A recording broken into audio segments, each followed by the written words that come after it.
খোঁজ করে দেখবেন, কিছু কিছু পরিবারে কিছু পুরুষ লোক রয়েছে সারা জীবন বোকার মতো শুধু কাজ করে যাচ্ছে। এই লোকগুলো পরিবারের সাধারণত বড় ছেলেই হয়ে থাকে।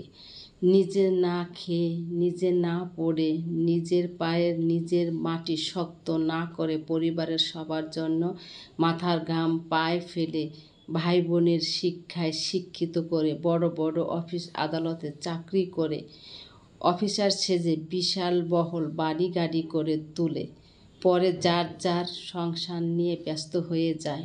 আর ওই বোকা মানুষটি তার সারা জীবনের উপার্জন তাদেরকে ভালো রাখতে গিয়ে নিজের বলতে কোনো জায়গা থাকে না, কোনো ভালো খাবার থাকে না, কোনো ওষুধপত্র সুস্থ থাকার জন্য থাকে না। তাই বলবো প্রতিটি মানুষের জন্য, তবে নিজের জন্য আগে কিছু করতে হবে।